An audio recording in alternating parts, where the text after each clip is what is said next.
유도준동기 벡터 제어는 크게 두 가지가 있습니다. 간접 벡터 제어가 있고요. 그 다음에 직접 벡터 제어가 있습니다. 별건 아니고 두 개 차이는 그 자석의 위치를 어디에 갖다 놓느냐에 따라 달라지는 것 뿐입니다. 내용은 똑같은데 결과적으로 같은데 자석의 위치를 어떻게 알 것인가에 대해서 다른 겁니다. 그러니까 직접 벡터 제어가 훨씬 더 직관적이고 맞아요. 그런데 이 문제는 어, 우리가 동기좌표계에서 벡터지를 할 텐데, 어, 그러면 회전자 자속의 위치가 어디냐? 회전자 자속의 위치. 예, 요거를 기준으로 벡터제를 한 거거든요. 그러니까 우리가 잘 알고 있는 것처럼 모터가 있고, 뭐 이게 동기기든 유도기든 간에, 그다음에 이렇게 그 밖에 고정자가 이렇게 있습니다. 고정자가 이렇게 있어요. 아이고, 네.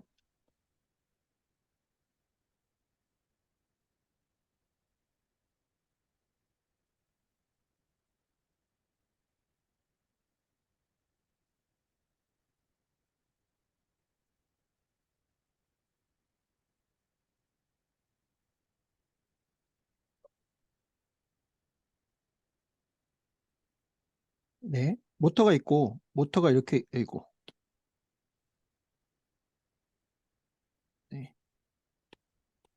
예, 모터가 이렇게 있고, 회전자가 있고, 밖에 고정자가 이렇게 있는 거죠. 그러면 회전자에서 자속을 만들어낼 거예요. 뭐 이렇게 만들어낸다. 그럼 벡터 제어란 것은 뭐냐면 고정자에서 만드는 자속을 여기다 만들어주는 거죠. 그러면 얘가 돌 거니까 얘가 요 자속과 요 자속이 세교에서 서로 도는 힘이 발생하는 거죠. 그래서 벡터 제어라는 것은 그 공간에 존재하는 고정자에서 만들어내는 자속의 위치를 여기다 만들어 주겠다. 이렇게 이것의 그 크기와 방향을 조절하겠다라고 해서 벡터 제어라고 부르는 거거든요. 그러면 내가 고정자에서 만들어주는 자석의 위치를 여기다 만들어줄 거야, 여기다 만들어줄 거야 라고 안다는 뜻은 다른 말로 하면 회전자 자석이 여기 있다는 것을 알아야 되는 거예요. 이것보다 90도 앞선 곳에 만들어주는 거니까요. 그럼 얘가 어디 있는지를 알아야 되는 거죠. 직접 벡터제라는 것은 뭐냐면 이제 이게 그 회전자에 만들어진 자석의 위치를 내가 정확히 알고 있어서 그 알고 있는 자석의 위치 대비 그 90도 앞선 곳에 고정자 전류 자석을 만들어 주겠다라고 하는 게 직접 벡터 제어입니다. 예. 그런데 문제는 실제로 회전자 자석을 우리가 알 수가 없다는 거예요. 왜냐하면 회전자에서 만들어진 자석을 고정자 전류가 만들기 때문에 그렇습니다. 그리고 그것은 회전자의 주파수와 고정자의 자석 주파수의 차이에 의해서 만들어지는 거기 때문에 얘를 명확히 알 수가 없어요. 동기전동기 같은 경우에는 명확히 알 수 있죠. 동기전동기는. 왜 동기전동기는 명확히 알 수 있을까요? 회전자가 어떻게 생겼어요? 회전자가. 여기 자석이 붙어 있잖아요. 이렇게. 이게 N극이고 S극이잖아요. 그러니까 반드시 N극이 기계적으로 만들어 놓은 요 위치가 자석이 있는 위치예요. 그러니까 내가 여기 엔코더의 위치를 가지고 오면 자석의 위치를 알 수 있어요. 정확하게. 그러니까 고정자에서 그럼 여기다가 자석을 만들어주면 돌겠네 라고 아는 거죠. 그래서 동기전동기는 이게 문제가 안 되는데 유도전동기 같은 경우에는 요 회전자에서 만들어진 자석의 위치를 직접 알 수가 없거든요.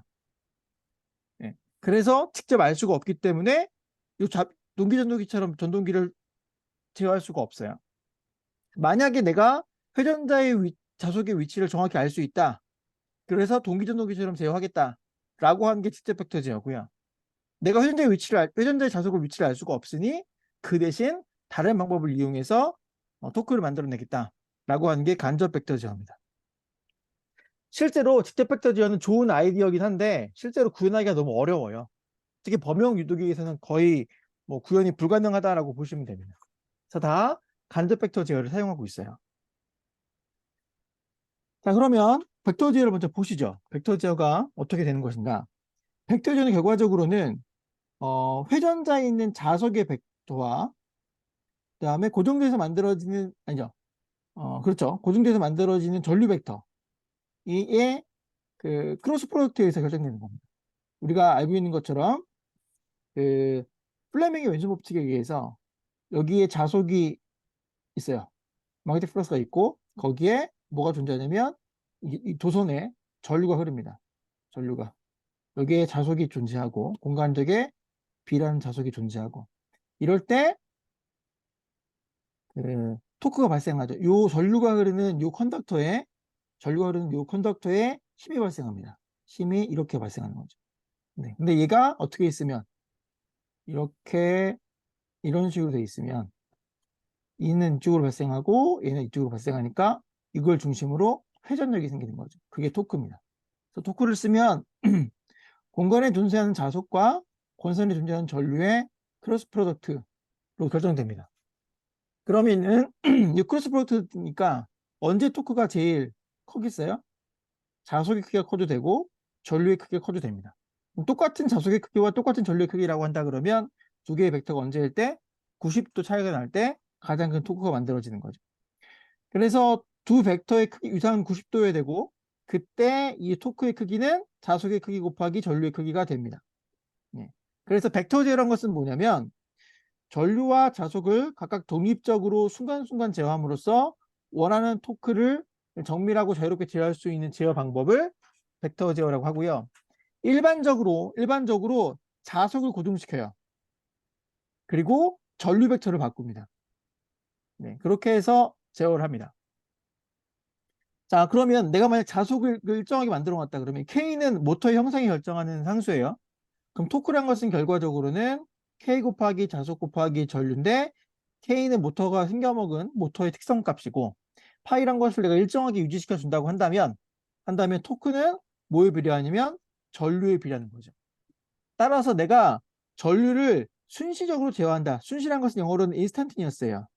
순시적으로 매 순간순간 내가 원하는 값으로 결정할 수 있다는 얘기를 한다면 다른 말로 하면 이 토크와 전류에는 뭐가 없으니까 시지연이 없어요. 시지연이 없기 때문에 전류를 순시적으로 제어할 수 있다는 말은 토크를 순시적으로 제어할 수 있다는 말이 되는 거죠. 그래서 모터의 토크 제어는 다른 말로 하면 전류 제어입니다. 그런데 이 벡터 제어를 해야 되기 때문에 뭐랑 뭘 동시에 제어해야 돼요? 전류의 크기도 제어해야 되고 그 다음에 전류의 벡터 각도 동시에 제어할 수 있어야 됩니다. 그래서 전류와 지도의 크기와 공간적 위치를 동시에 제어하는 것을 벡터 제어라고 하고요. 특히 벡터 제어는 공간상에서 회전자 자속을 기준으로 고정자 전류의 크기와 방향을 제어하는 개념입니다. 아까 말씀드린 것처럼 모를 일정하게 둔다고요? 마그네틱 플럭스 파이는 일정하게 두고 전류를 제어한다 그랬어요. 네. 그래서 얘를 다른 말로 하면 뭐라고 하냐면 자속 기준 제어, Field Oriented Control FOC라고 불러요. 동기전도기 같은 경우에는 뭐를 기준으로? 회전자에 들어있는 연구자석이 만들어 놓은 자속을 기준으로 고정자 전류를 제어한다라는 거고요. 유도전동기는 플럭스 역시 회전자 자속도 누가 만들어요? 고정자 전류가 만들어주잖아요. 즉 고정자의 D축 전류를 이용해서 이 플럭스를 고정시킨 다음에 Q축 전류로 토크를 제어하는 그런 개념의 FOC를 사용합니다. 그럼 보시죠. 이를 어떻게 제어하는지. 삼상 유도전동기에 입력되는 ABC 전류에 포함된 구성 요소는 두 가지로 나눌 수가 있는데 첫 번째는 유도전동기 같은 경우에는 회전자 내부에 자석이 없어요. 거기에는 그 유도전동기는 뭐만 있냐면 그림을 그리면 이제 이렇게 돼 있죠. 이렇게. 네. 그리고 여기도 이렇게 막혀 있습니다. 즉 옆에서 보면 어떻게 보이냐면 이런 막대기가 이렇게 있는 그런 거예요. 이렇게 돼 있는 유도전동기 회전자가. 따라서 이게 다시 유도전동기 회전자는 어떻게 생겼냐면 이제 이런 통이 있고 거기에 이제 이런 막대기가 이렇게 있는 겁니다. 이렇게 막대기가.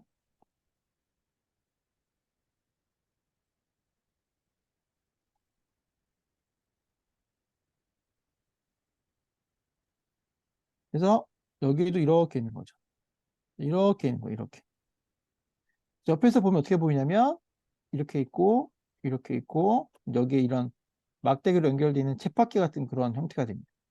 그럼 이 막대기가 뭘 역할을 하냐? 이 막대기가 이 전류가 흐를 수 있는 패스의 역할을 하는 거죠. 이 루프 역할을 하는 거죠. 루프 역할을. 그래서 여기에 전류가 흐르면 뭐가 만들어져요? 네, 여기 전류가 흐르면 자속이 이렇게 만들어지는 거예요. 플럭스가. 이렇게 만들어지는 거잖아요. 네. 그럼 두 가지 구조예요. 한 가지는 그 회전자에 만들어지는 자화를 만들어주기 위한 전류.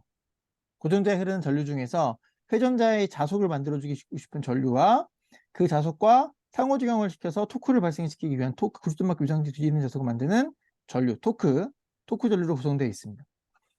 자, 그러면 유도전동 동작 원리를 보면 기억나시겠지만 이 판에서 원래 여기 앵글을 갖다 놓으면 이쪽에 앵글이 생기죠.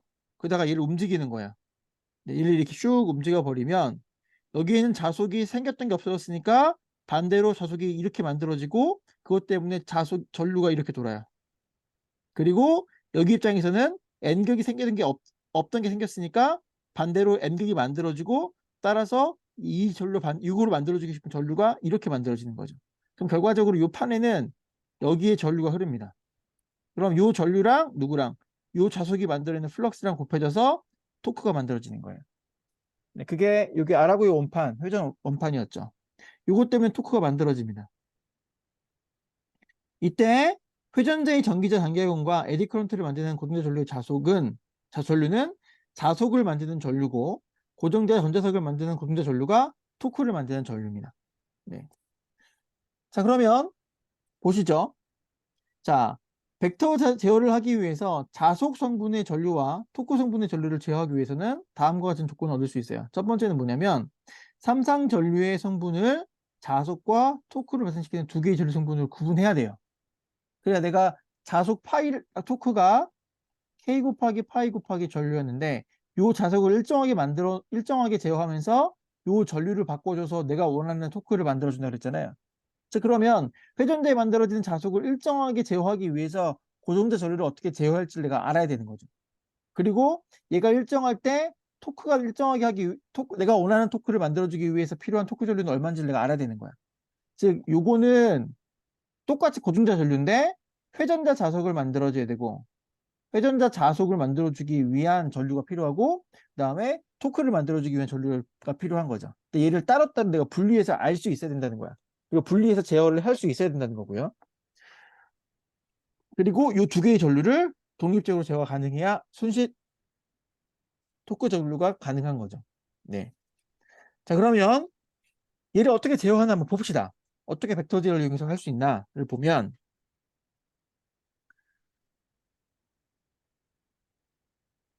자, 유료전동기의 모델링은 앞에서 우리가 봤어요. 요게 고정자 방정식이고 요게 회전자 방정식이에요. 이때 요 오메가는 뭐예요? 오메가는 임의의 좌표축입니다. 임의의 좌표축이에요. 좌표계. 네, 임의의 좌표계입니다. 이거는 네, 뭐 회전자 좌표계일 수도 있고 고정자 자속 좌표계일 수도 있고 내가 아니면 고정자 자속의 두 배 주파수의 좌표계일 수도 있고 뭐든 상관없어요. 임의의 좌표계에서 만들어 놓은 일반적인 아주 제너럴한 식입니다. 요 전압방정식이. 기억하시죠? 그리고 요 제너럴한 임의의 좌표계에서의 전압방정식을 통해서 토크식을 이렇게 유도했었어요. 이게 토크. 이때 오메가는 모르는 거예요. 그리고 그때의 요 자속식입니다. 고정자 자속식, 그다음에 회전자 자속식이 되죠. 그래서 여기서 이때 LM과 LS를 이렇게 간단하게 디파인 하면 요 식은 이렇게 다시 정리가 돼서 쓰일 수가 있죠. 자, 그러면 우리가 주어진 식은 요거예요. 요 식이 주어졌고, 요 식이 주어졌고, 그다음 자속식이 두 개가 이렇게 주어집니다. 이렇게. 그리고 그때 토크식은 이거죠. 네, 이게 지금 우리가 만들어 놓은 임의의 좌표계에서 유도전동기의 모델입니다.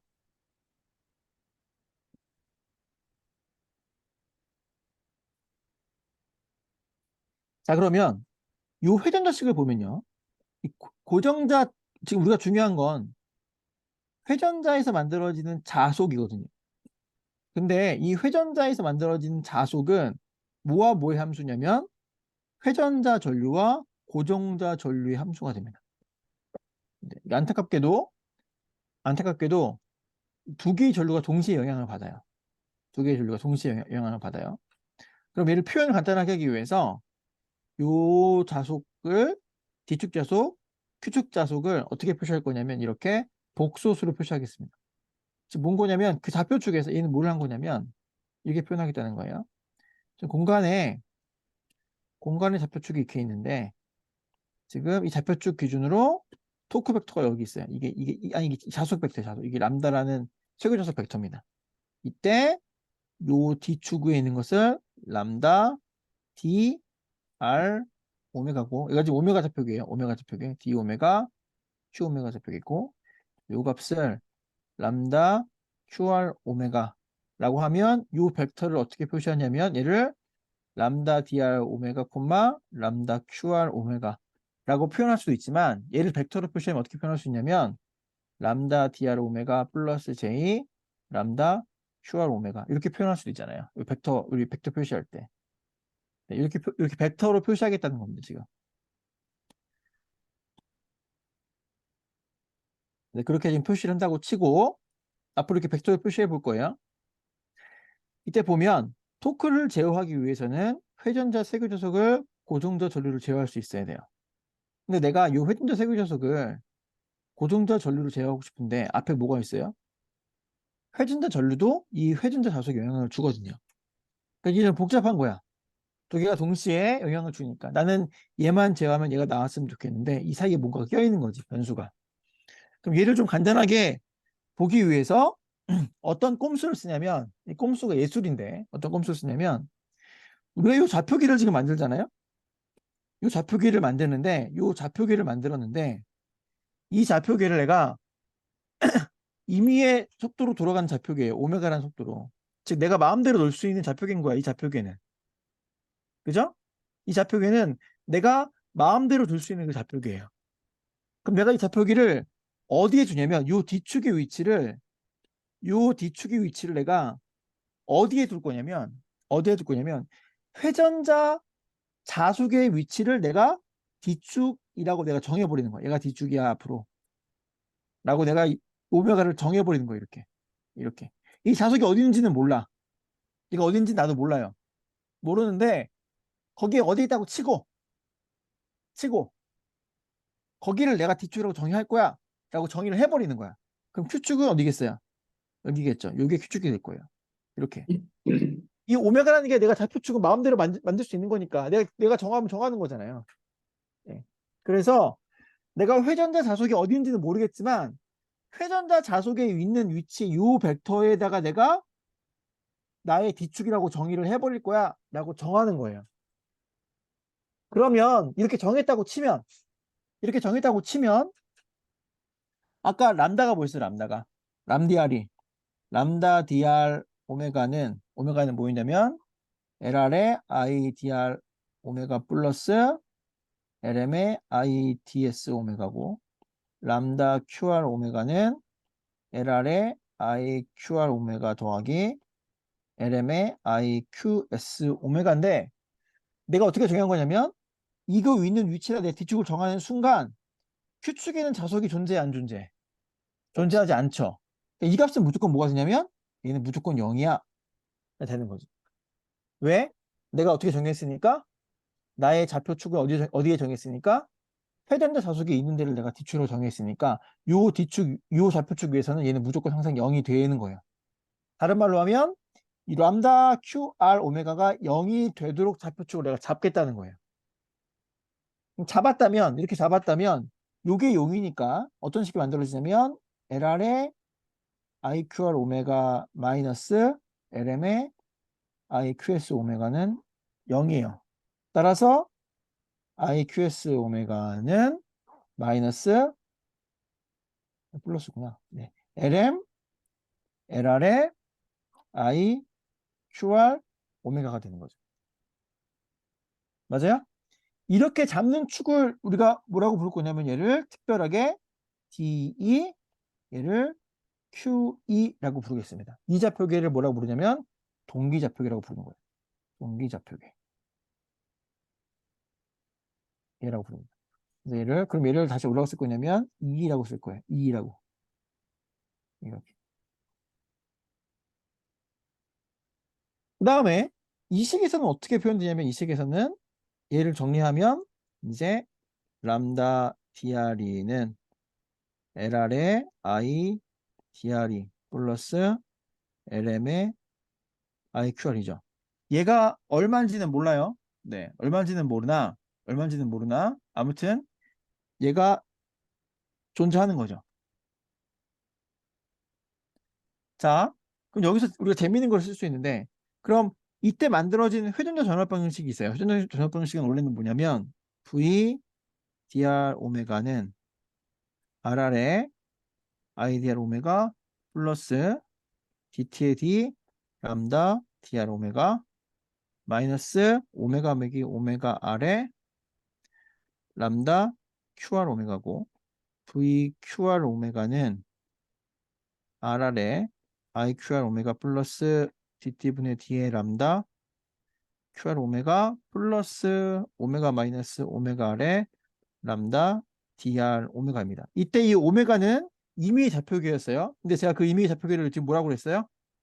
회전자 자속이라고 했으니까 걔를 2라고 다 바꿔 표로 표현하겠습니다. 2라고. 네. 그러면 요 수는 뭐예요? 수는 오메가 2가 되죠. 오메가 2. 예, 얘는 2, 오메가 2, 2라고 쓸 거예요. 그런데 우리가 이것은 뭘로 잡은 거야? 이때 람다 QR이는 무조건 뭐야? 무조건 뭐야 이 값은? 0이요. 무조건 0이에요. 무조건 0. 무조건 0. 왜? 내가 세포줄을 이렇게 잡은 거라니까. 무조건 이렇게 잡은 거예요. 무조건. 그럼 얘는 어떻게 쓸 수 있냐?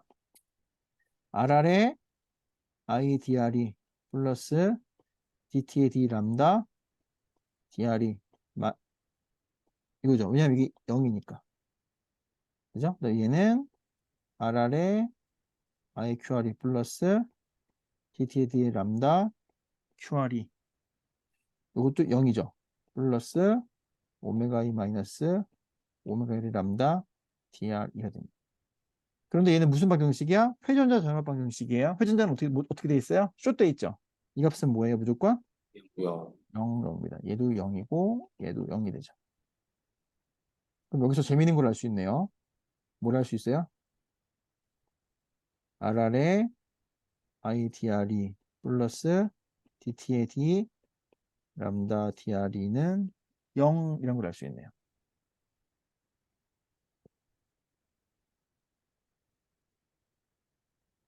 그죠? 그럼 얘는 뭐냐면 RR의 IDR이 근데 여기에서 보면 요 식에서 IDR이가 뭐예요? 이거 갖고 오면 LR의 IDR이는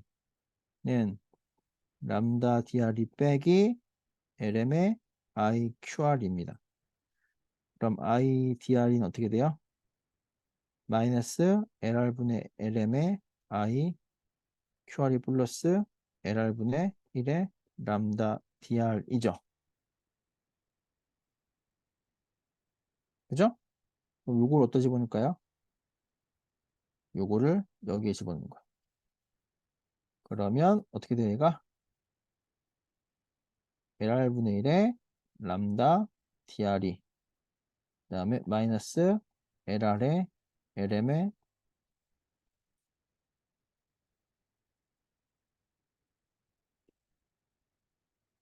I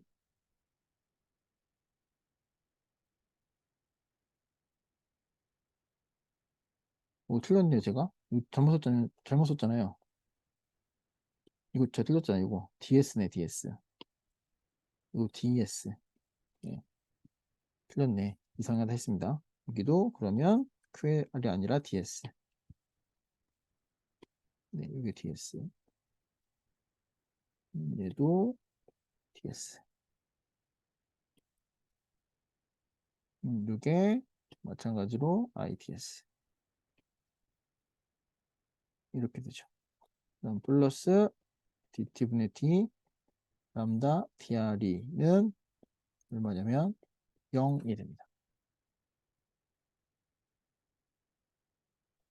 얘를 정리하면 DT분의 D 람다 DRE 그 다음에 이거 보면 플러스 LR의 RR의 람다 DRE 그 다음에 마이너스 RR의 LR분의 LM의 I DSE는 0이죠. 요 식이 어떤 식이에요 그러면? 어떤 식인가요? 람다 DRE는 뭐의 함수야? IDSE 함수가 되는 거죠. 즉 IDSE로 뭘 컨트롤할 수 있어요? 람다 DRE를 결정할 수가 있게 되는 거예요. 다시 쓰면 람다 DRE는 얘를 묶으면 얘를 라플라스니까 얘를 연산자를 이거를 그냥 S라고 할까요? 묶으면 얘는 그냥 LR에 RR 플러스 S분의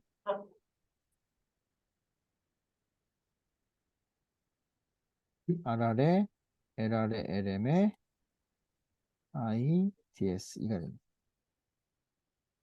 정리하면 1 플러스 RR에 LR에 S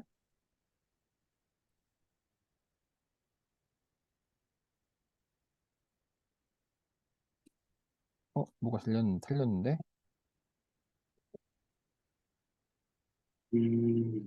아니죠. 이렇게 놓고 네, RR에 어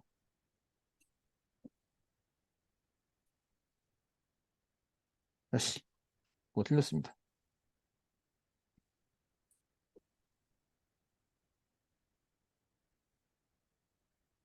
그러면 요거 풀면 dt분의 d의 람다 dr이 그리고 람다 dr의 rr의 lr분의 rr 그다음 빼기 rr lr lm의 ids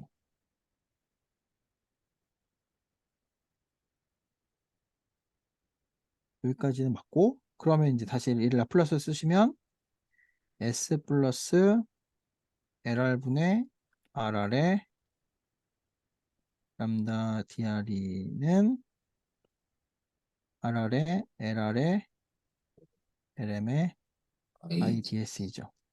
근데 그러면 람다 dr는 s 플러스 lr의 rr의 lr의 lm의 ESE. idsA 이렇게 됩니다. 네, 이렇게 되는 거죠.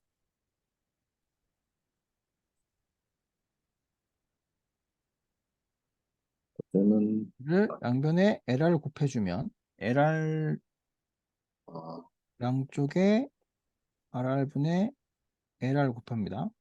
여기다 그러면 양쪽에 RR분의 LR을 곱해주면 얘는 RR분의 LR의 S 플러스 1분의 이렇게 겹쳐지니까 LM의 ITSE가 돼요. 네, 이렇게 됩니다. 이렇게. 요거 오타 있네요. 오타가 강의 자료에 네. 오타가 있습니다. 여기 오타가 있네요. 요거. 자, 아무튼 여기서 이제 오타니 고쳐드리겠습니다. 그러면 이 식을 통해서 알 수 있는 건 우리가 내가 그러면 누구를 회전자의 뒤축 자속을 뭐로 컨트롤할 수 있어요? 고정자의 이쪽을 어떤 전류를 컨트롤할 수 있다라는 거예요. 우리가 지금까지 앞에서 지금 얘기한 게 토크 제어라는 게 뭐였어요? 토크 제어라는 게 순시 토크 제어라는 게 회전자의 자속이 있고 그다음에 고정자에서 누구를 흘려서 전류를 흘려서 도는 거잖아요. 그런데 이 회전자의 자속을 일정하게 유지시켜 줄 수 있어야 되고 이 전류를 또 내가 마음대로 조절해서 토크를 만들겠다는 거예요. 토크는 K의 파이의 I였으니까. 그런데 이 파이도 누가 결정해요? 고정자 전류가 결정하고 그다음에 이 I도 고정자 전류였어. 그러면 요거 벡터질을 하기 위해서 요 전류를 토크를 만들어주는 전류와 자속을 만들어주는 전류를 분리할 수 있어야 된다라는 게 기본 조건이었고 그게 그렇게 해야 된다는 거였고 그렇게 하기 위해서 우리가 어떤 꼼수를 쓴 거예요? 회전자의 회전자 좌표축을 어디 있는지는 모르겠지만 존재하는 회전자 좌속의 뒤축에 갖다 두겠다. 이렇게만 줄 수 있다면 내가 어떻게 할 수 있다면 회전자 좌속의 위치에다가 내가 뒤축만 갖다 둘 수 있다면 요 뒤축에서 바라본 전류를 제어하면 그 전류를 제어하면 걔는 뭐를 제어한다? 요 뒤축의 자속을 제어할 수 있다라는 거죠. 네, 요게 닭이 먼저입니까? 알이 먼저입니까? 라는 느낌이 약간 들지만 네, 그래요. 그러니까 좌표축만 갖다 놓으면 이렇게 제어하면 그 축의 전류를 제어함으로써 뭐가 바뀔 거예요? 네, 요거를 제어할 수 있게 되는 거예요. 네. 그러면 이게 가능하다라고 하면 앞서 만든 토클식에서 이 토클식이 모토의 토클식이 아까 뭐였냐면 이미의 토클식이 이게 2분의 3의 2분의 P에 토클식이 다양하지만 LR의 LM의 IDS 오메가 람다 DR 오메가 마이너스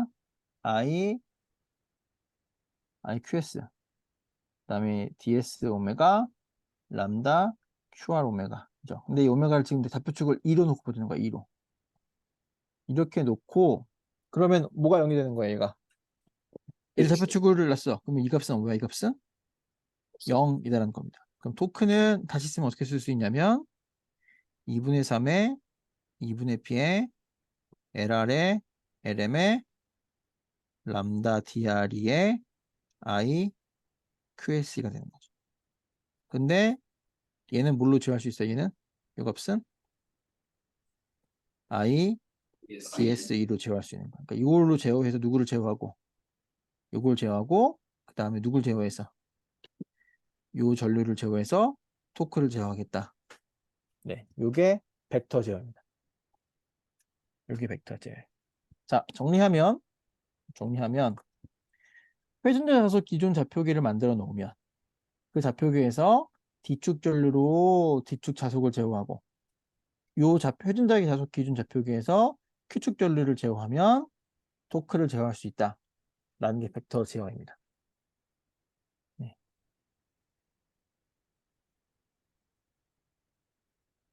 자, 그 다음에 회전자 자석 기준 좌표기는 회전자 자석과 동기되어 회전하기 때문에 회전자 자석 기준 좌표기의 회전 각속도는 뭐랑 똑같냐면 고정자 전압의 회전 각속도가 똑같아요.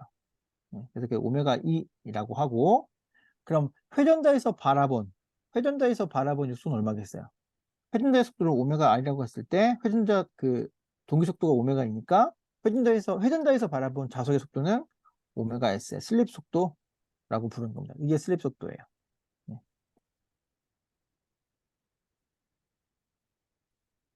자, 여기까지 질문 있을까요? 이해되시죠? 네. 네, 이게 되게 수식적으로는 되게 아주 깔끔하게 풀렸어요. 네, 찜찜한 게 있죠? 한 가지는 뭐가 찜찜해요? 찜찜한 게? 이게 다 좌표 변환을 어디를 기준으로 한다? 회전자 자석을 기준으로 좌표 변환을 하겠다라는 가정이 있으면 그다음부터 이렇게 쭉 풀리는 거예요.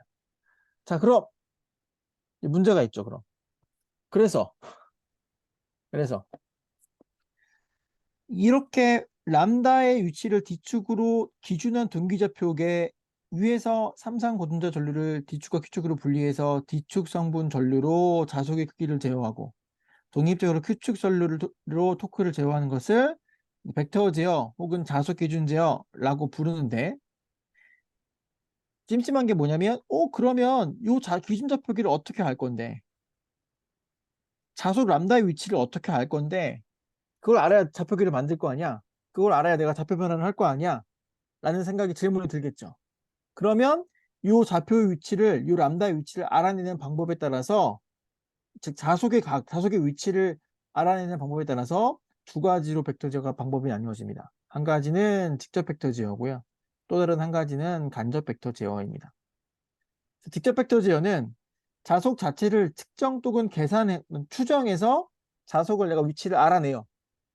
그래서 그 값을 알면 걔를 아크탄티 시켜가지고 위치를 알아내는 방법이에요. 그게 직접 벡터 제어고 간접 벡터 제어는 알 수가 없어요. 자석을 알 수가 없거든. 실제로는 어려워요. 안 돼. 그래서 어떤 방법을 쓰냐면 오메가 A는 누가 만드는 거야? 오메가 A는 누가 만드는 거예요?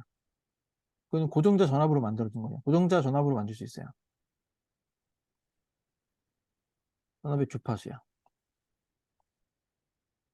다음에 내가 오메가 R은요. 오메가 R은 이건 회전자의 기계 주파수라고. 회전자의 기계 속도라고. 회전자의 회전 속도라고요.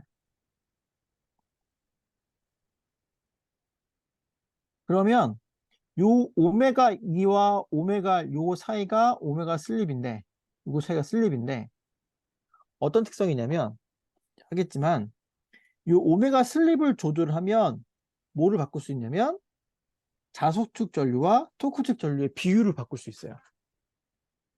네. 그걸 이용해서 벡터 제어를 하는 방법을 간접 벡터 제어라고 부릅니다. 이건 뒤에서 이거 그럼 어떻게 작성되는지를 뒤에서 설명을 드릴게요. 네. 자, 그럼 먼저 직접 벡터 제어를 설명할게요. 이거 너무 간단해요. 뭐 어렵지, 이게 쉽죠? 너무 당연한 겁니다. 내가 누구를 알면 회전자의 위치, 회전자 자석의 벡터가 여기 있어, 이렇게. 아, 그러면 이 벡터를 내가 알고 있는 누구? 고정자 좌표계의 D축과 회전자 좌표계의 고정자 좌표계의 Q축이 이렇게 있는 거죠. 그걸 기준으로 이 각도를 내가 세타라고 정의해. 네. 그러면 요거 내가 요것의 위치를 알면, 람다 위치를 알면 아크탄젠트 취해서 세타를 알 수 있는 거죠. 근데 이렇게 바로 이게 직접 벡터 제어. 그럼 쉬워요. 네, 어렵지 않습니다. 어떻게 하면 돼요? 자, 내가 뭘 제어하고 싶을 거야? 토크를 제어할 건데, 토크식이 뭐였어요? 토크식이. 토크가 뭐였어요? 2분의 3, 2분의 P의 LR분의 LM의 람디의 RE의 IQS였어요. 네? 그러면 내가 누구를, 람다를 내가 얼마로 정할 거야? 이 모텍스 스펙이 나오면 저 람디 RE를 얼마큼 하는 게 좋아요? 라는 게 나올 겁니다. 그러면 이 람디 RE를 만들어주기 위해서 어떻게 돼요? 아까 람디 RE식이 어떻게 돼? 람디 RE식이. 요거였잖아요, 요거였죠? 근데 요거는 미분텀이니까 시간이 일정하게다가 만들면 이건 없는 거예요. 따라서 람디아리는 LM의 IDSE야. 아, 내가 그럼 람디아리를 얼마 만들고 싶어? 얘를 뭐 예를 들어 0.5로 만들고 싶어. 그러면 ID를 어떻게 하면 돼? IDSE는 LM은 0.5 하면 될 거 아니야. 즉 내가 만들고 싶은 쇄골자속을 LM으로 나누어서 전류 지령을 만든다. 아, 그럼 뒤축 전류는 이만큼만 흘리면 돼. 라고 뒤축 전류를 결정하고, 이게 만들어진 상태에서 누구를 결정하는 거야? 내가 토크를 얼마큼 만들고 싶어. 그럼 이 토크를 만들어 주려면 IQS를 얼마큼 만들어 주면 되냐면 IQS는 이 토크를 이걸로 나눠주면 되죠. 그렇게 봐요. 나누어져서 얘를 내가 규칙 전류를 만들어 주면 돼. 그래서 규칙 전류를 결정합니다. 그리고 얘를 뭘 하는 거야? 좌표축을 이렇게 앞에서 구한 특정한 회전자 자속을 아탄취해서 각을 만들어준 다음에 좌표 변환을 해서 이제 만들어주면 되는 거죠. 네, 이게 직접 벡터지예요. 너무 직관적이고 너무 당연합니다. 네, 너무 당연한 거예요. 근데 문제는 그럼 얘를 어떻게 알 건데? 몰라요. 알 수가 없습니다. 측정하면 되는데 측정하려면 뭘 측정하냐면 고정자와 회전자 사이에 존재하는 공극에서 여기 회전자 자석을 측정해야 되거든요. 근데 아시겠지만 공극에는 뭐만 존재해요? 회전자 자석만 존재하는 게 아니야. 고정자 자석이 합쳐서 존재하거든요. 그래서 저 회전자 자석을 특별하게 뽑아내가 측정할 수 있는 방법이 없습니다. 쉽지 않아요. 또 다른 할 수 있는 방법은 뭐가 있냐면 얘를 추정하는 거야. 람 DR이랑 람 QR를 추정하는 거예요. 정확히 말하면 람 DRS랑 람 QRS를 추정하는 겁니다. 요거는 가능해요. 네, 그런데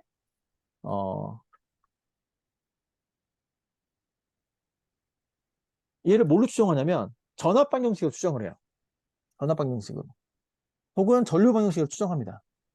근데 그거는 전류제기가 돌아가서 돌아가는 거잖아요. 근데 전류제기가 돌아가서 동작하는 전압과 전류를 이용해서 이걸 추정하는데, 그런데 이 각을 잘 알려면 전류제기보다 각을 더 빨리 알아야 되거든. 더 빨리 알아야 되는데 전압 제어기의 전류 제어기 출력 가지고 요 람다를 추정하니까 이게 더 느린 거야, 추정하는 게. 그래서 실질적으로 유효성이 되게 떨어져요. 실효성이 되게 떨어집니다. 더군다나 전압 방정식이 갖고 있는 한계가 바로 데드타임 같은 게 한계가 있어요. 전압값이 틀리니까. 그래서 그런 면에서는 이제 얘가 쉽지 않은 그런 방법이 되겠습니다.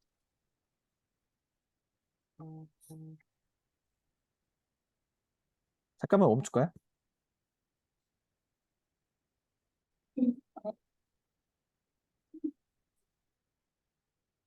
그럼 간접 벡터 제어를 한번 얘기해 보겠습니다.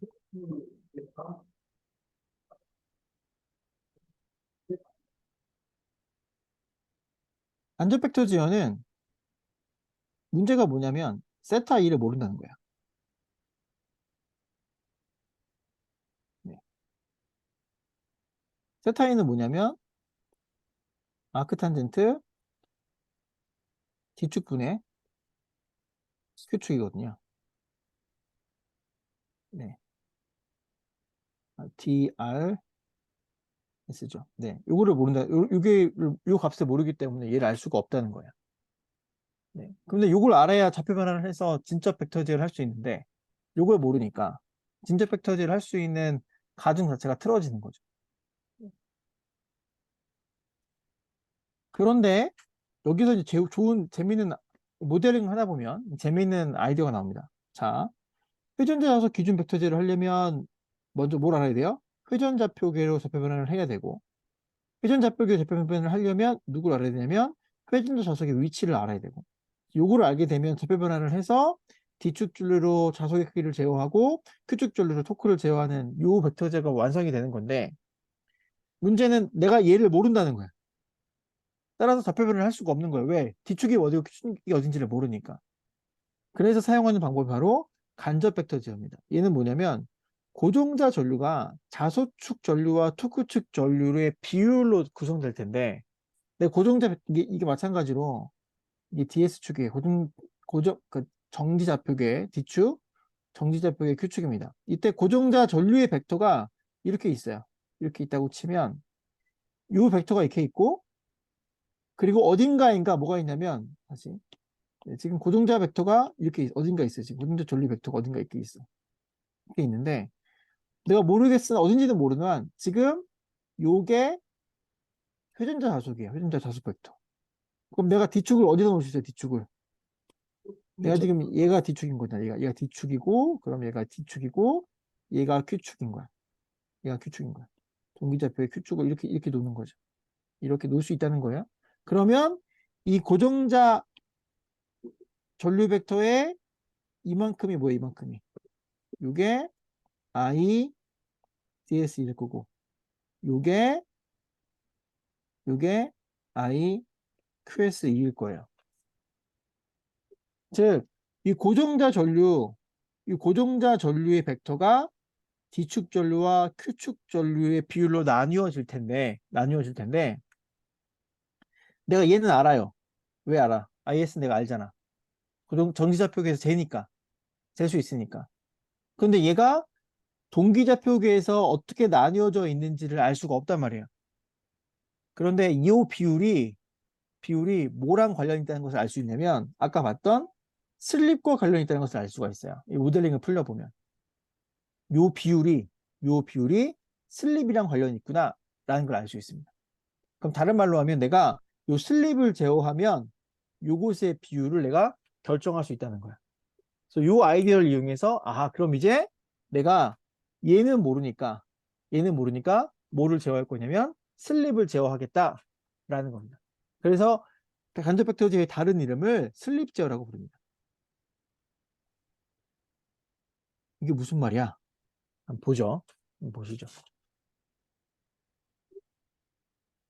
자, 동기 주파수는 인버터에서 유도전동기로 인가하는 전압의 주파수이므로 내가 만들 수 있는 주파수예요. 오메가인 내가 만들 수 있는 거야. 내가 만들어준 주파수니까. 오메가이라는 거. 내가 전압 벡터를 만들어줄 거잖아요. 내가 전압을 마음대로 만들어주니까 얘네가 만들 수 있는 주파수예요. 근데 문제는 동기 주파수로 합성되어 유도전동기에서 인가되는 전압을 기준으로 회전자 좌석의 위치를 알 수는 없다는 겁니다. 이거 가지고 위치는 알 수는 없어요. 네. 그런데 내가 회전자 주파수와 회전자의 회전 주파수, 즉 전기각 주파수의 차이인 슬립 수는 자석 전류와 토크축 전류의 비율을 반영하고 있습니다. 나중에 유도할 거예요. 따라서 나는 뭘 알 수 있냐면 오메가 R을 알아요. 오메가 R을. 오메가 R은 어떻게 알아요? 엔코드로 재니까 알지. 그 다음에 내가 오메가 E는 마음대로 넣을 수 있어요? 없어요? 마음대로 넣을 수 있잖아. 다른 말로 하면 내가 오메가 슬립을 어떻게 할 수 있는 얘기야? 마음대로 정할 수 있다는 뜻이야. 내가 이걸 마음대로 바꿔줄 수 있으니까. 왜? 오메가 E는 뭐니까? 오메가 E는 오메가 R 더하기 오메가 슬립이잖아요. 얘는 측정할 수 있고 얘는 모터의 속도니까. 거기다가 내가 슬립을 마음대로 조정을 집어넣으면 오메가 1을 마음대로 만들어줄 수 있으니까 내가 오메가 1을 어떻게 만들어줄 거야? 내가 만들어주고 싶은 슬립만큼 더해서 오메가 1을 임의로 만들어줄 수 있다는 얘기예요. 다른 말로 하면 내가 이 슬립 주파수를 마음대로 결정할 수 있다는 뜻이야. 그런데 이 슬립 주파수에 뭐가 들어가냐면 D축 전류와 Q축 전류의 비율이 들어가 있어요. 이렇게 제어하는 거를, 즉 누구를 제어해서 오메가 슬립을 내가 마음대로 결정을 해서 제어하는 방법을 간접 벡터 제어라고 부릅니다. 그래서 다른 제어, 이 이름의 다른 이름으로 슬립 제어라고 부르는 거예요. 그러면 슬립에 왜 그게 들어가 있나 한번 보도록 합시다. 도대체 슬립에 그게 왜 들어가 있나? 자, 고정도 전압 방정식이 어떻게 되냐면 모터의 VABCS는 RS의 IBCS 더하기 DT분의 D의 람다의 ABCS였습니다. 이게 유도전동기 처음 할 때 했던 고정자 전압 방정식이에요. 예. 이때 벡터가 어디 있는지는 모르겠지만 이게 보면 지금 이게 지금 이게 어떻게 있는 거냐면 코일이 이렇게 있고 A상 회전자가 있고 B상이 이렇게 있고 그다음에 C상이 이렇게 있는 거죠. 네. 그래서 일로 들어가는 전류가 IAS고 일로 들어가는 전류가 IBS고 일로 들어가는 전류가 ICS입니다. 그죠? 여기 들어가는 전압이 뭐 VAS고 여기 들어가는 전압이 예, 플러스 마이너스죠. 그다음 플러스 마이너스 여기에 VBS 그다음에 여기에 VCS고 이런 거예요. 이때 그래서 여기 IAS와 IBS와 ICS가 적절하게 흘러서 공간에 뭐가 만들어질 거냐면 자속이 만들어집니다. 그 자속을 람다 S, 이를 고정자 자속이라고 부르고요. 자속이 있을 거고 이게 있겠죠. 그다음에 그 전류가 이제 IS가 이제 고정자 전류예요. 고정자 전류 벡터예요. 전류 벡터가 있을 거고, 네, 있을 겁니다. 그런데 요 람다 S는 두 가지 성분으로 나뉘어집니다. 한 가지는 뭐냐면 이 람다 S는 지 혼자 돌아가는 성분이 있고, 그다음에 또 한 가지는 뭐가 있어요? 여기 나와서 일로 돌아가서 이렇게 돌아가는 성분이 있어요. 그래서 이 지 혼자 돌아가는 성분을 누설이라고 불러요. 그래서 걔를 람다 리키지, 네. 그다음에 쇄교하는 거를 람다 M, 뮤추얼이라고 부르는 거죠. 그래서 얘를 전류로 표시하면 LLS 곱하기 IS 더하기 LM의 IS 이렇게 표현할 수 있습니다. 이렇게 표현할 수 있을 거예요. 네. 그러면 이제 이렇게 표현되어 있는 애를 요 람다를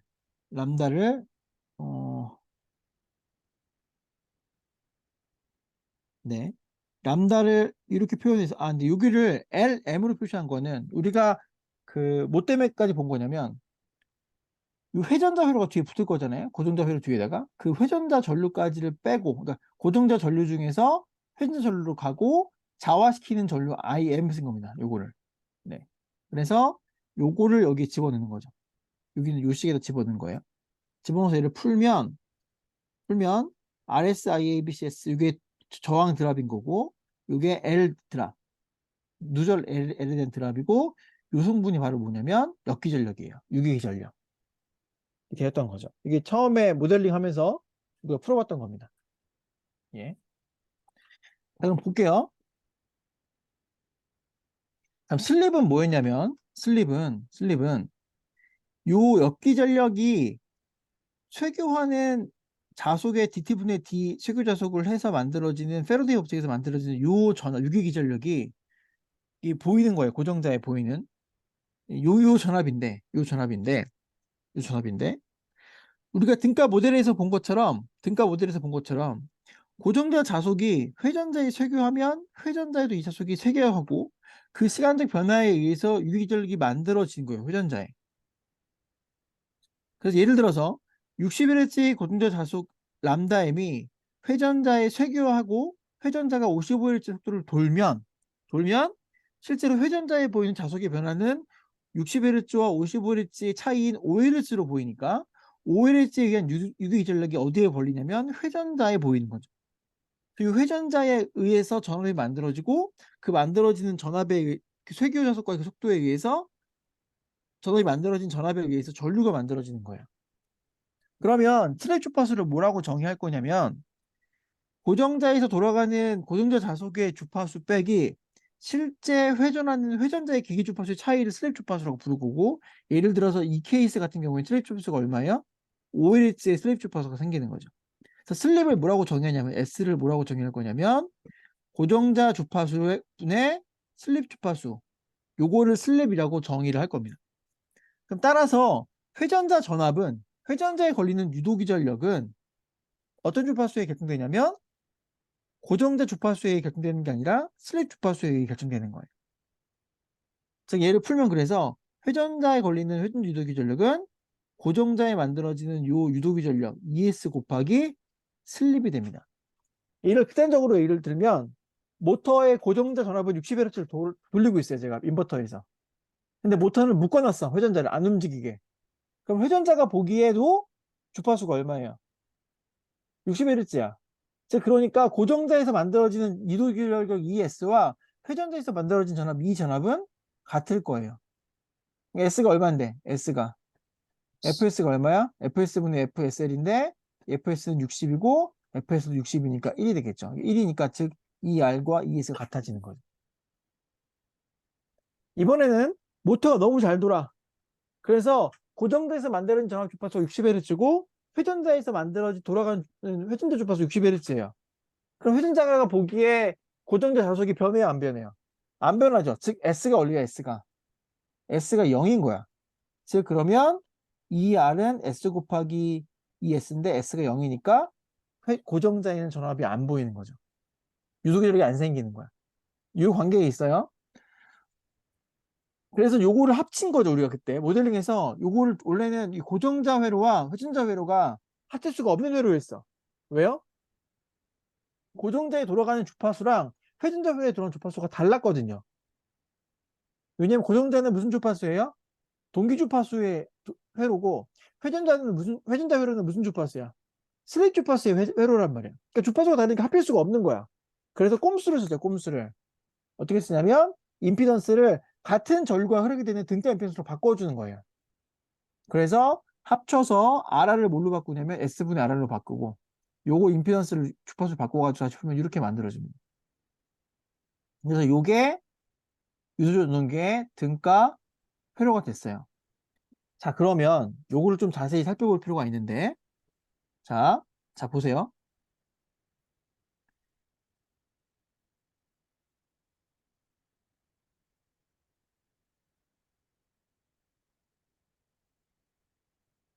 요 정리를 하면 고정자의 저항 이렇게 있고, 고정자 누설이 있고, 자워가 있습니다. 그 다음에 회전자 리키지가 있고, 회전자 저항이 이렇게 있는 거죠. 요게 지금 합쳐놓은 거예요. 이렇게 합쳐놓은 거고, 여기 전압이 ES고요.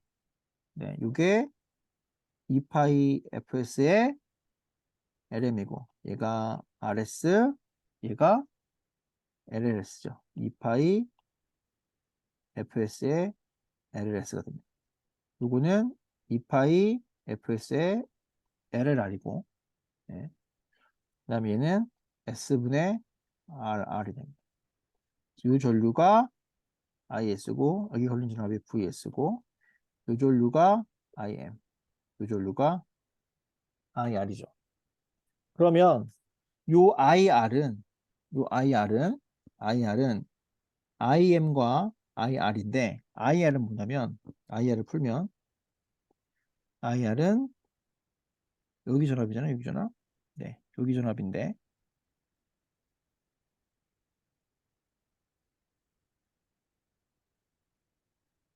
이게 ES인데, 얘는 어떻게 되냐면, ES를 S분의 RR 플러스 J 2파이 FS의 LLR, 요 임피던스가 될 거야. 여기 ES니까 이렇게 되겠죠. 그죠? 그 다음에 IM은 얼마예요? IM은 ES를 2파이 fs의 LF로 나눠주게 됩니다. 즉 고정자의 전류 IS가 어떻게 나누어져요? 뭘로 나눠져요? IR과 IM으로 나눠지는데 이 IM이 바로 뭐냐면 자석을 만들어준 전류, 자석 전류. 이 IR은 토크 전류예요. 토크를 만들어준 전류니까.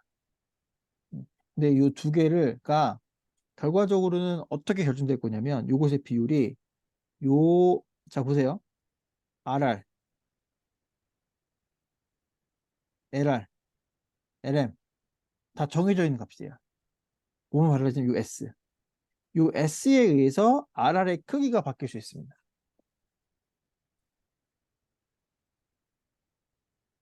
누가요? S에 의해서. 다른 말로 하면 이 내용을 써놓은 거 볼게요. 요 슬립 S의 크기에 따라서 IR이 조정되기 때문에 요게 IR이 S의 함수이기 때문에 S를 바꿔주면 뭐가 바뀌어요? IR이 바뀌고 IR이 바뀌는 얘기는 IM과 IR의 비율을 조절할 수 있다라는 거예요. 직관적으로 봤을 때. S는 뭐였어요? S는 내가 넣어준 동기 주파수분의 슬립 주파수인 거죠. 네. 자, 그러면 얘를 조금 더 얘는 직관적으로 그 기본적인 모델을 통해서 슬립과 전류의 비율이 어떻게 바뀌는지를 설명한 거고, 그럼 앞에서 본 것처럼 동기좌표계에서 이걸 한번 수식으로 풀어가면서 한번 보도록 합시다. 자, 유동력의 동기속도 동기좌표계에서 있다고 가정하죠. 동기좌표계에서 슬립 속도와 요것의 관계, 슬립 속도와 토크 성분 요 전류를 한번 알아볼게요. 근데 보면 얘를 한번 풀어보죠. 자, 식을 쓰면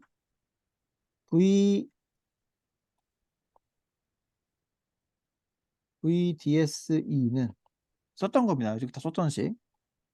RS의 IDSE 플러스 DTAD 람다 DSE 그 다음에 마이너스 오메가의 람다 QSE요.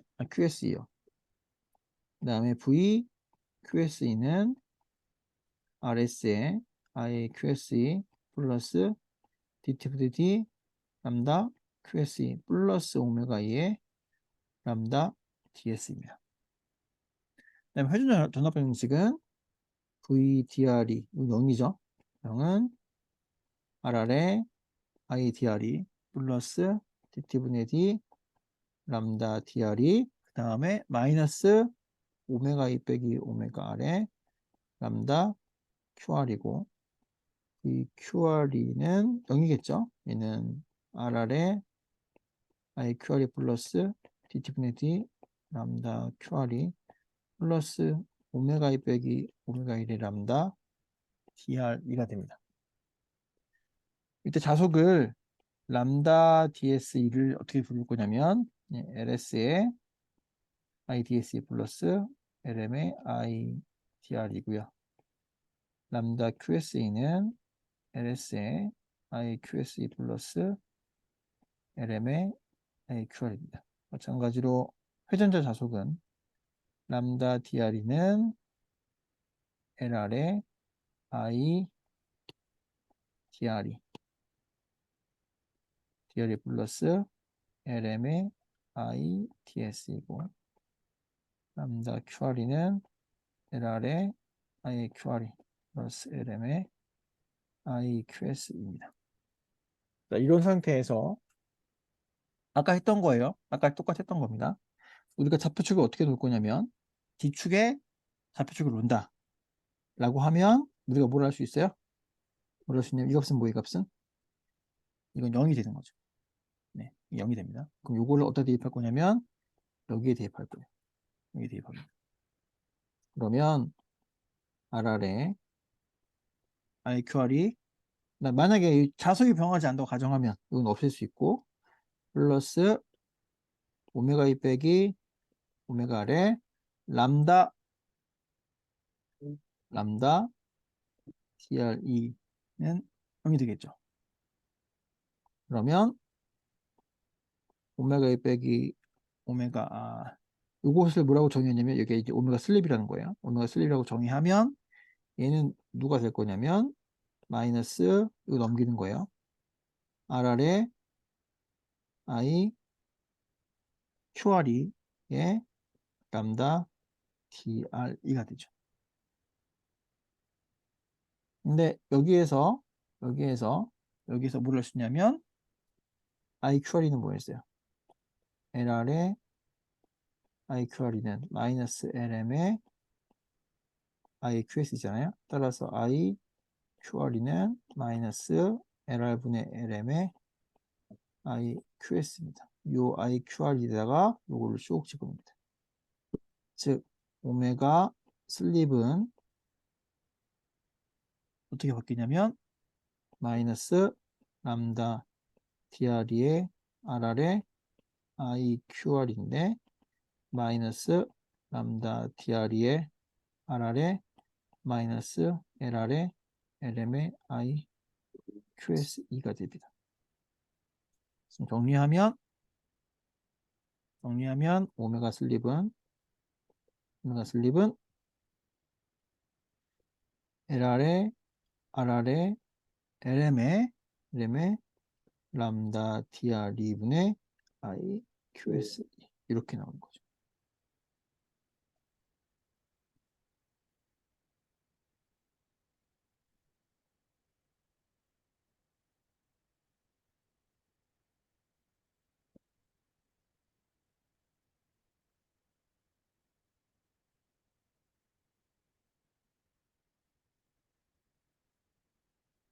자, 여기까지 따라오셨어요?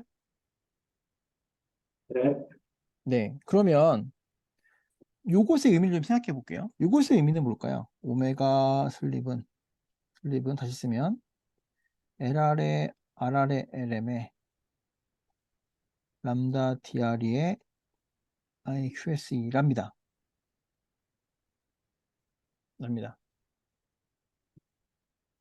요거를 우리가 어떻게 생각할 수 있는 거냐면 자, 오메가 슬립이란 것은 보세요. 이 모터가 있다고 좀 이렇게 회전자가 이렇게 있어요. 모터 회전자가 그러고 있고 그 밖에 이제 고정자가 이렇게 있겠죠. 고정자가 이렇게 있을 겁니다. 고정자가 뭐 이렇게 있겠죠. 이렇게 있을 겁니다. 고정자가. 이게 있는 겁니다. 이 지금 밖에 얘가 지금 돌고 있는 거예요. 그러면 이 고정자의 코일이 이렇게 세 개가 있잖아요. 그래서 내가 여기다가 인버터를 연결해요. 인버터를 연결합니다. 그래서 여기에 전압 벡터를 내가 마음대로 돌릴 수 있어요. 전압 벡터를. 그죠? 그리고 얘가 돌아가는 속도가 있어. 그럼 내가 여기다가 전압을 얼마큼 넣을 거냐면 전압을 이제 A상도 사인 넣고 B상도 사인 넣고 C상도 사인 넣을 거잖아요. 요것의 주파수를 내가 60Hz로 넣는 거야. 60Hz로. 그런데 이 모터를 보니까 얘가 58Hz로 지금 돌고 있는 거야. 58Hz로. 그럼 슬립 주파수는 뭐냐면 오메가 슬립은 오메가 S 빼기 오메가 R이니까 얘는 2파이 곱하기 60 빼기 58이니까 2파이 곱하기 2가 되는 거야. 요만큼의 속도로 오메가 S를 있는 거야. 즉 그러면 이적권이 되면 무슨 말이냐면 면 자 람다 DRE가 뭐였어요? LM의 I 뭐예요? LM의 뭐예요? 여기 예. DSE였잖아요. 동의좌표계에서 이거 집어넣으면 오메가 SL은 LR의 RR의 LM의 요거니까 요게 얘니까 LM분의 1의 IDSE의 IQS인 거야. 이렇게 없어지죠. 즉 얘는 LR의 RR의 IDSE IQS인 거예요. 즉 오메가 슬립이 2파이 곱하기 2란 얘기는 그러면은 IDS 2분의 IQSE가 얼마란 얘기예요? RR분의 LR의 2파이 곱하기 2란 뜻이야. 즉 고정돼 흐르는 전류가 있을 텐데 고정돼 흐르는 전류가 뭐예요? 전류가 흐를 거잖아. 즉 전압을 돌리면 그 전류는 IDSE의 제곱 더하기 IQSE의 제곱이겠죠. 요 크기는 정해질 거고 그때 요 IDS와 IQS의 비율이 누에 의해 결정되냐면 오메가 SL에 의해서 결정된다는 거예요. 다른 말로 하면 내가 오메가를 알잖아요. 되니까. 얘가 지금 58일째 돌고 있어. 내가 이제 60일째 돌리다가 얘를 62일째 올려버릴 수 있잖아요. 내가 맘대로 오메가 S 바꿀 수 있으니까. 그 말은 뭐예요? 슬립을 몇 배로 증가시킨 거야? 2배로. 28 곱하기 4로 증가시킨 거예요. 그 말은 얘가 원래 뭔데? IQSE는 모 곱하기 IDS인데 원래 IQSE가 IDS 몇 배 컸던 거예요? 2배 컸던 거야. 그런데 내가 슬립을 요 오메가 S를 60Hz에서 62Hz로 바꿔줘 버리게 되면 얘가 2배로 늘어나니까 얘가 4배로 증가하는 거죠. 이해되세요? 네. 즉 오메가 R은 내가 재니까 모틀 측정한 거 있고 거기보다 얼마만큼 빨리 전압 벡터를 돌리냐에 따라서 D축 전류와 Q축 전류의 비율이 달라진다는 거예요. 네. 그럼 나는 뭐만 바꿔주면 되는 거야? 오메가 R을 기준으로 해서 오메가 얼마만큼을 오메가 SL만큼을 더해주는 것만 제어해주면 D축 전류와 Q축 전류의 비율을 컨트롤할 수 있다라는 겁니다. 설사 뭐를 모른다고 할지라도 회전자 자속이 어디에 있는지 알지 못한다고 할지라도 D축 전류와 Q축 전류의 비율 자체를 내가 바꿔줄 수 있다는 거죠. 네. 이게 간접 벡터 제어예요. 이게 슬립 정보 안에 D축 전류와 Q축 정보의 전류의 비율이 들어있다라는 게 요 시기에서 만들어지는 거예요. 아, 이거 보면 D축 전류와 Q축 전류의 B가 뭐의 함수예요? 슬립의 함수잖아.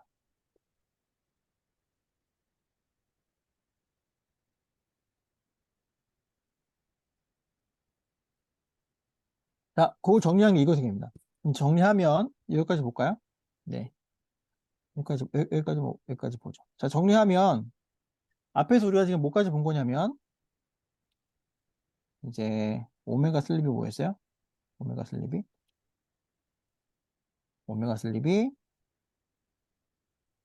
RR에 LR에 LM에 람다 TR2분의 네, IQS이다. 이렇게 하는 것까지 이제 유도를 우리가 했었죠. 네. 그럼 조금 더 요 슬립을 특성을 좀 더 살펴보면 어 우리가 앞에서 어 여기에서 지금 요거잖아요. 요거. 요게 지금 회전자 전압 방정식의 D축 전압 방정식이에요. D축 전압 방정식. 근데 그 중에 우리가 뭘로 넣으니까 얘는 0이에요. 그죠? Q축 자속은 0이란 말이야. 좌표축을 보면. 그럼 이제 얘가 남잖아요. 그죠? 네. 여기서 알 수 있는 거는 요걸 가지고 오면 RR에 ITR이 플러스 DT분의 D 람다 TR이는 0입니다. 따라서 RR의 ITR이는 마이너스 DT의 D 람다 TR2가 되겠죠. 자, 그러면 여기서 IDR이는 뭐예요? IDR이는 마이너스 RR분의 1의 DT분의 D 람다 TR2입니다. 그런데 우리가 람다 TR2는 뭐였냐면 LR의 IDR이 플러스 LM의 IDS2였어요. 여기다가 이거를 집어넣는 거죠. 집어넣으면 람다 TR 이거 왜 집어넣냐면 IDR을 내가 알 수가 없거든. 그러니까 내가 쓰고 있는 식에서 D축 전류, Q축 전류, 그러니까 회전자 전류를 지워버리고 싶은 거예요. 내가 알 수가 없으니까, 측정할 수가 없으니까. 요거는 LR의 마이너스 RR분의 1의 DT분의 D 람다 TR이고 플러스 LM의 IDS이죠. 네. 그래서 우리 아까 이거 했던 거예요, 아까. 그럼 이게 어떻게 표현돼요? 이게 어떻게 표현돼? 람다 DRE는 마이너스 RR의 LM의 DT분의 D 람다 DRE 플러스 LM의 IDS이고 정리하면 DT분의 D 람다 DRE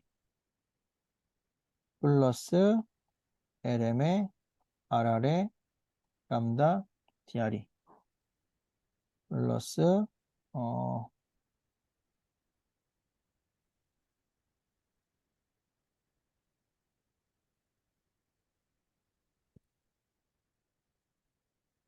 잠시만요. 이거 이상한데?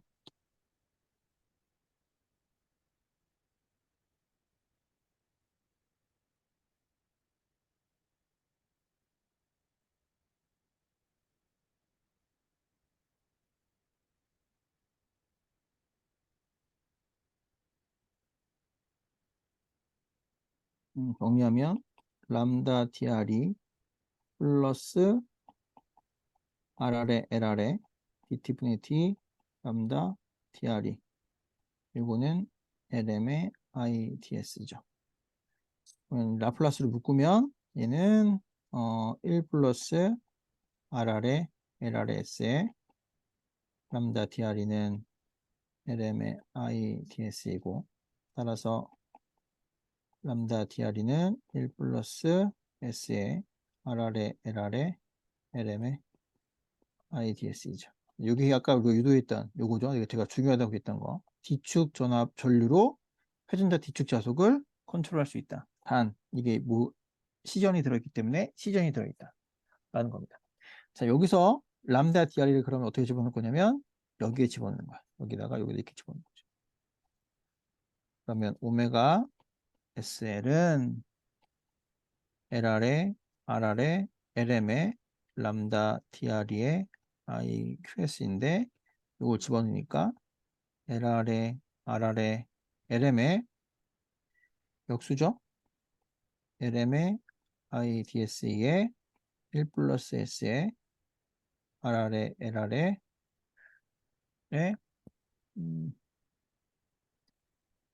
IQSE 이렇게 됩니다. 정리하면 LM 이렇게 없어지고요. 네, 누구 남냐? LR에 RR 남고 그 다음에 요거 남죠. 요거 1 플러스 S에 RR에 LR에 IDSE와 IQSE 요게 오메가 슬립이 돼요. 즉 슬립 안에 뭐가 들어간다? D축 전류와 Q축 전류의 비율이 들어간다 라는 거고, 단 여기도 이제 문제가 뭐예요? 문제가 여기도 문제가 여기에도 지금 뭐가 들어가냐면 C지연이 들어갑니다. 미분 텀이 들어. 이것 때문에 약간의 C지연이 존재해요. C지연. 하지만 되게 늦은 다이나믹이라면 이 슬립으로 이 비율을 제어할 수 있다는 뜻입니다.